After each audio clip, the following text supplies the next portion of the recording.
Bonjour.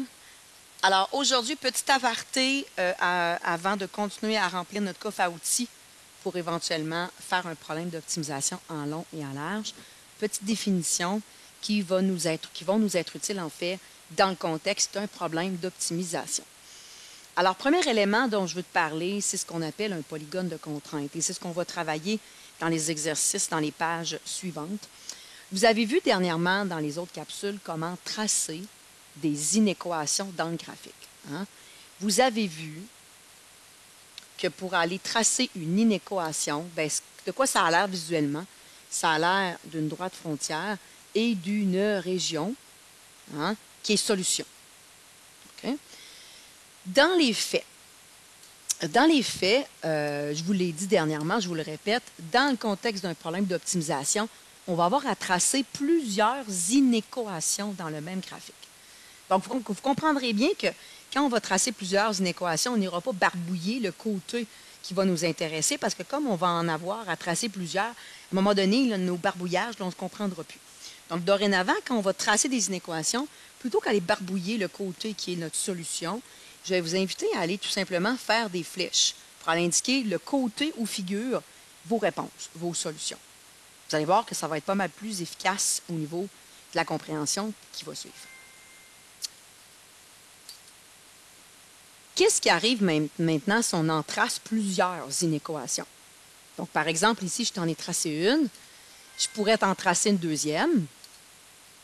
Donc, deuxième inéquation, je pourrais te la tracer, par exemple, comme ça. La région solution pourrait être par en bas, comme ça. Et je pourrais t'en tracer une troisième qui pourrait ressembler à ceci. Et la région de cette inéquation-là serait par en haut. Quand on va avoir un problème d'optimisation, on va avoir à tracer plusieurs inéquations comme ça. Ce qu'on va appeler le polygone de contrainte, c'est la région plan qui va respecter toutes les inéquations ensemble. Je m'explique. La bleue s'en va vers la droite, la rouge s'en va par en bas et la verte s'en va par en haut. Est-ce que tu vois la région de plan qui respecte le sens de toutes les flèches? Si tu prends le temps de regarder et tu essaies de trouver cette région-là, tu vas constater qu'elle va être ici. Le petit triangle qui est là. Parce que le vert s'en va par en haut, le bleu s'en va vers en haut et le rouge s'en va par en bas. La petite zone que je viens de t'illustrer ici, qui est le petit triangle ici, c'est la région de plan qui respecte toutes les contraintes ensemble dans le graphique. C'est ce qu'on va appeler le polygone de contrainte. Donc, ça va être la région, donc un polygone quelconque, qui respecte toutes les contraintes. Les contraintes, dans un problème d'optimisation, ça va être tes inéquations que tu vas avoir. On va appeler ça des contraintes. OK? Donc, ça, c'est ce qu'on appelle un polygone de contrainte. On est capable d'arriver à ça déjà parce qu'on est capable de tracer une inéquation dans le graphique. On connaît la méthode.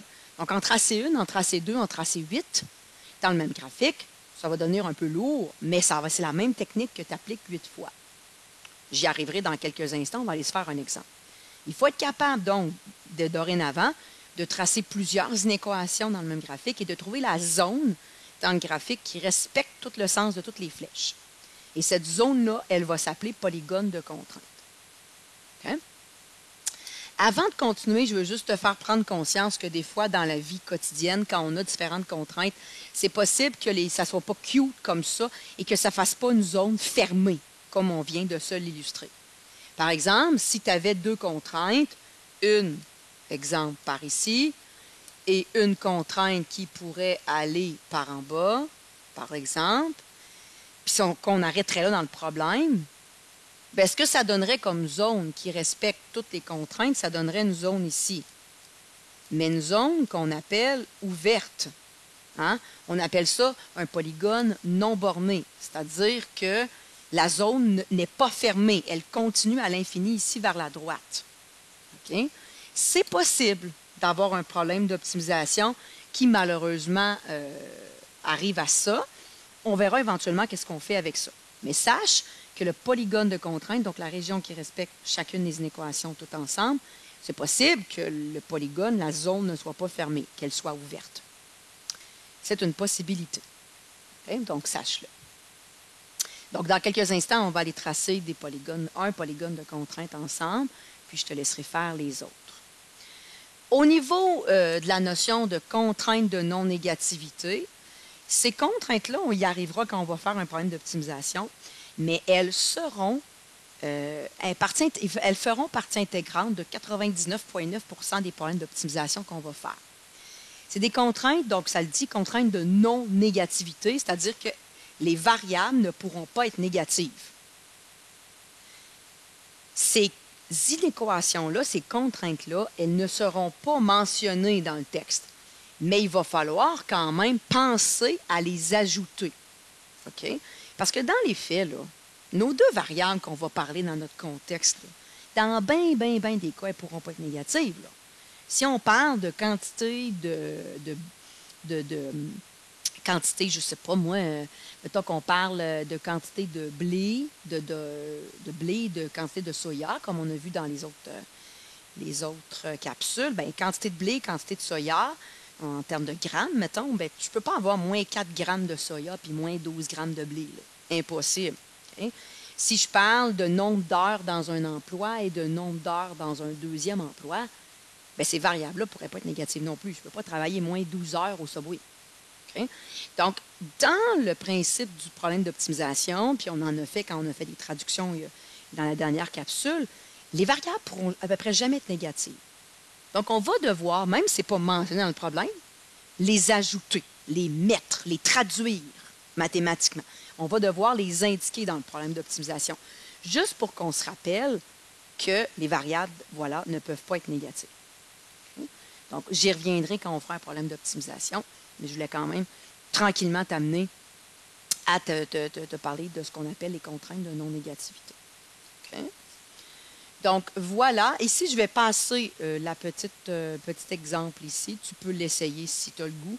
On en avait brièvement parlé. Ici, je te demande les points qui sont là. Est-ce qu'elles font partie de la zone qui pourrait être représentée ici? Tu n'as pas à aller représenter la zone puis aller voir si les points sont dans ta zone ombragée. Hein? Ce que tu as à faire pour vérifier si ce point-là serait dans ta zone, si tu avais à tracer dans le graphique, bien, tu prends le point, tu le mets à l'intérieur. Donc, tu remplaces ton X et ton Y et tu regardes ce que ça donne. Si ça donne vrai, quelque chose de vrai, ça veut dire que le point fait partie de ta zone ombragée. Si ça donne faux, ça donne quelque chose de faux, ça veut dire que ce point-là ne fait pas partie de la zone ombragée.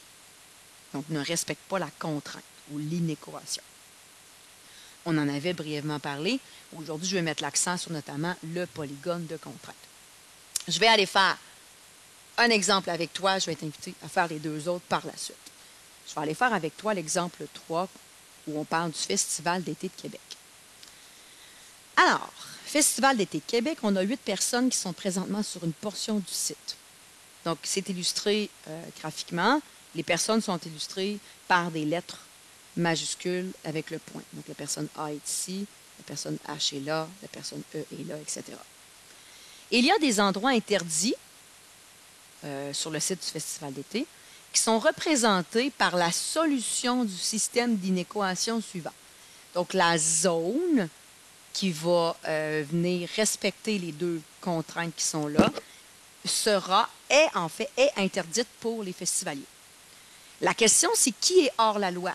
C'est-à-dire qui n'est pas à bonne place sur le site du Festival d'été.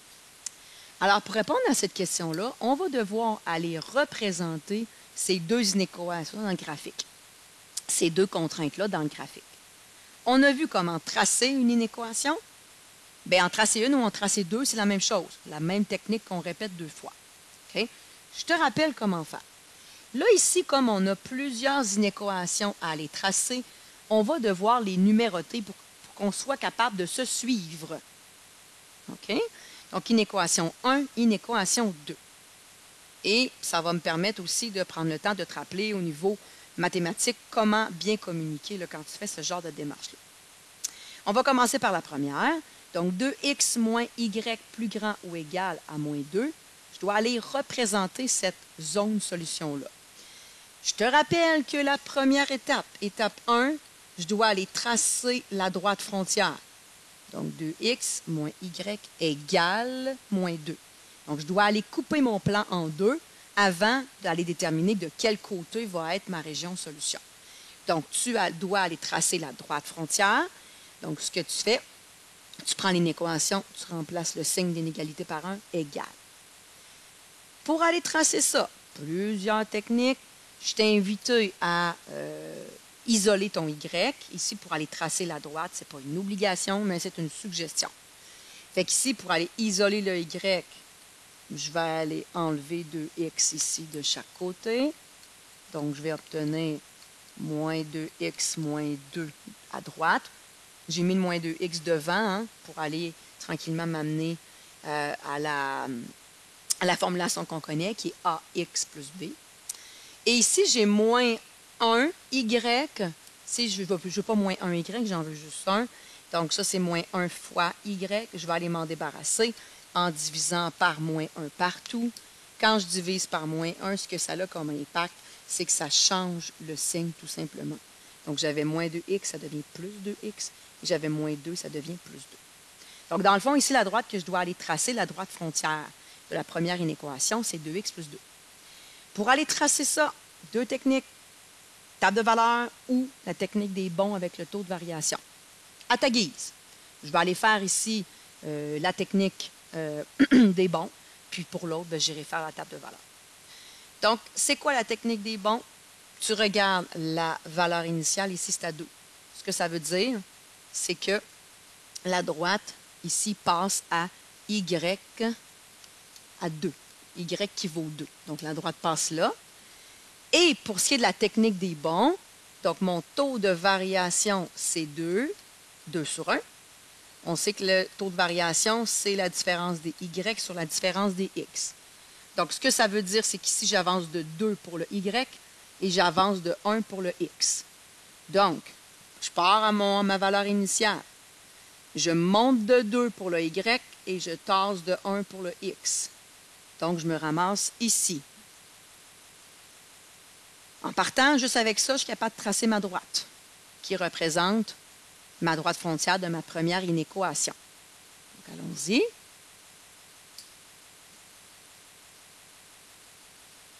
Donc, ça, c'est ma première inéquation. Ça devrait ressembler à ceci.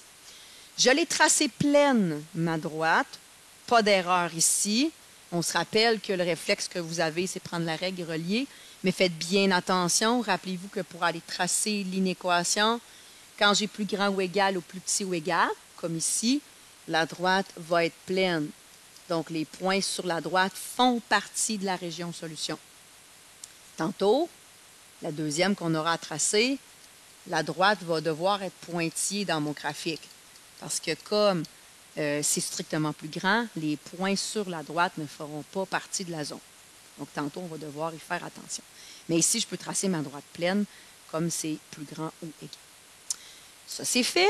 Donc, première étape tracée. Deuxième étape, je dois aller régler ma région solution, RS. Comment faire?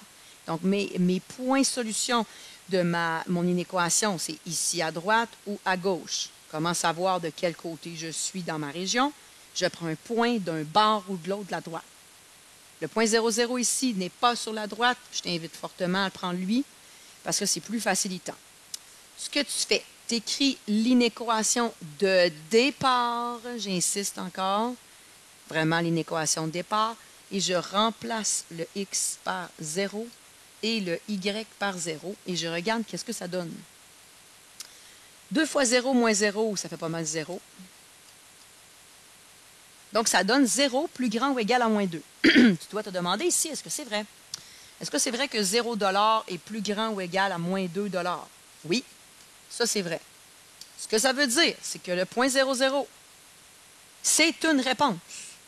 Donc, je m'en vais vers le point que j'ai testé. Ici, barbouille pas, comme je te l'ai dit tantôt, mets-toi des flèches. Parce que ça va représenter la zone quand même et ça va être moins mêlant quand on va aller faire notre deuxième.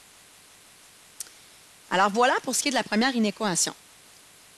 Tu vois aussi là, comment je laisse mes traces hein, pour bien communiquer. Deuxième inéquation, même affaire. C'est la même technique qu'on répète 2 fois. Alors, première étape, je vais aller tracer la droite frontière. Donc, y plus 2x égale moins 2. Je remplace le signe d'inégalité par un égal. J'isole mon y pour aller voir de quoi ça a l'air, cette droite-là. Donc, y égale moins 2x moins 2. Donc, cette droite-là, elle descend parce que le taux de variation est négatif et ça part à moins 2 sur l'axe des y, l'axe vertical. Pour aller tracer ça, technique des bons ou table de valeur. Comme tantôt j'ai fait la technique des bons, là, je vais aller me faire une table de valeur pour aller te rappeler comment ça fonctionne. Tu prends la méthode que tu veux. Tu mets les points que tu veux pour aller relier, pour aller éventuellement pouvoir relier ta droite. Donc, souvent, on va voir à 0. Je remplace le x par 0, moins 2 fois 0, 0, moins 2, moins 2.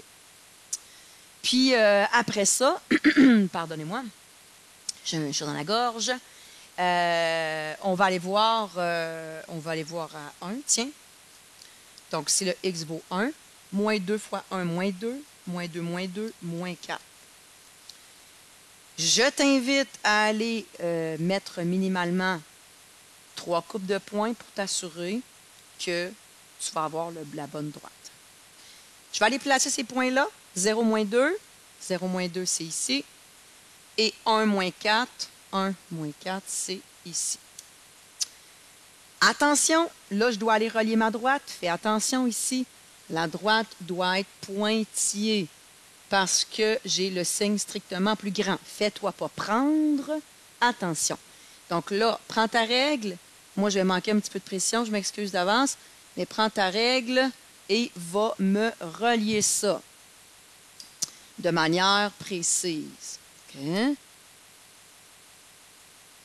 Normalement, si tu traces bien ta droite pointillée, elle devrait passer au point B, by the way, directement dessus.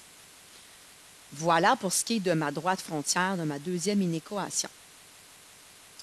Pour aller déterminer de quel côté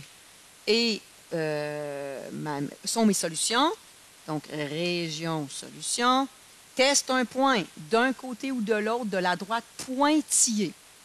Encore une fois, le point 0, 0 n'est pas sur la droite, je t'invite à le prendre. Indique le point que tu prends pour bien communiquer. Tu écris l'inéquation de départ, encore une fois. Donc, y plus 2x strictement plus grand que moins 2. Ça, c'est l'inéquation de départ. Tu remplaces le x et le y par 0. Tu pitonnes. Ça fait ceci. 0 plus grand ou égal à moins 2. Est-ce que c'est... Pardon, 0 strictement plus grand que moins 2. Est-ce que c'est vrai? 0 plus grand que moins 2, c'est vrai. Ce que ça veut dire, c'est que le point 0, 0 fait partie de ta réponse, de ta zone, de ta droite pointillée. Donc, je m'en vais vers le point que j'ai testé. Mets-toi des flèches vers le point en question. Ici, petite subtilité avant de terminer le problème. Comme à partir de maintenant, on va avoir plusieurs droites à les tracer dans le graphique, tu vas devoir les identifier dans le graphique. Parce que sinon, je ne saurais plus laquelle est la première, deuxième, troisième, quatrième. Donc, on aurait peut-être dû le faire au fur et à mesure. Je m'excuse, là, j'ai une petite bulle. On va aller le mettre maintenant. Donc, celle-là, tantôt, c'était la première qu'on a tracée et la droite pointillée, c'est la deuxième. Donc, un petit 2 qui vient aller rechercher l'énumération que tu as faite dès le départ. OK? Pour t'assurer de bien te comprendre. Et maintenant, ben là, on a terminé d'aller tracer les deux inéquations. Là, c'est le temps d'aller mettre de la couleur sur la zone qui respecte les deux inéquations. Donc, sur la zone qui respecte le sens de toutes les flèches. Alors, si tu regardes comme il faut, la droite pleine s'en va vers la droite, la droite pointillée s'en va vers la droite aussi. Donc, la zone, dans le fond, qui respecte les deux inéquations, c'est ici. Ça représente la zone si on reprend le contexte de notre problème, ça représente les endroits interdits. Donc, l'endroit où les gens ne devraient pas être. Hein, on le sait, au festival d'été, il y a des endroits avec des clôtures là, où tu ne peux pas y aller comme spectateur, la régie notamment, les endroits où il y a les éclairages. Donc, ça représente la zone où les festivaliers ne devraient pas être. La question, c'était qui est hors la loi? Donc, qui n'est pas à la bonne place au festival d'été? Donc, allons voir. C'est les gens qui sont dans la zone grise. Donc, qui est dans la zone grise? Bien, on voit que A n'est pas à bonne place pantoute, E n'est pas à bonne place pantoute, F n'est pas la bonne place pantoute non plus. Ils sont complètement illégaux. Donc, les personnes A, E, H. Est-ce que tu en as d'autres? Oui, on a le D, ici, qui est là, qui est dans la zone aussi.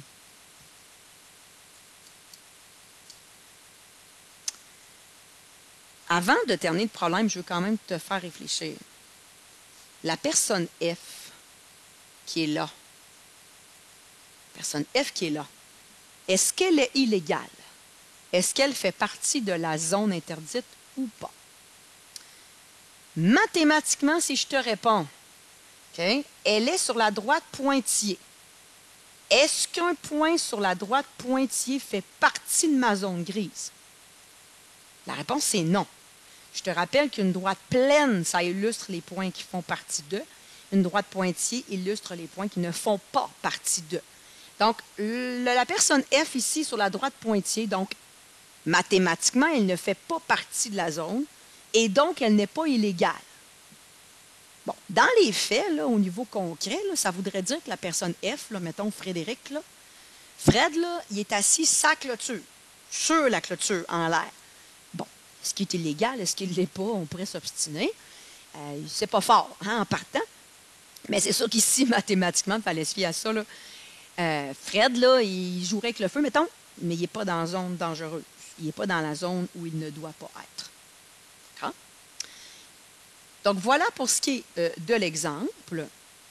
Je vais t'inviter à aller faire le premier exemple ici qui a juste une équation à aller tracer. Donc, ça va être un bon échauffement. Sers-toi de l'exemple 3 qu'on vient de faire comme modèle. Et à la page suivante, bien là, regarde, là, tu en as 4 inéquations à aller tracer dans le même graphique. Donc, super bel exercice ici. Donc, encore une fois, sers-toi du modèle, l'exercice 3 qu'on vient de faire pour t'aider là, à aller bien écrire les choses et bien compléter l'exercice. Amuse-toi bien.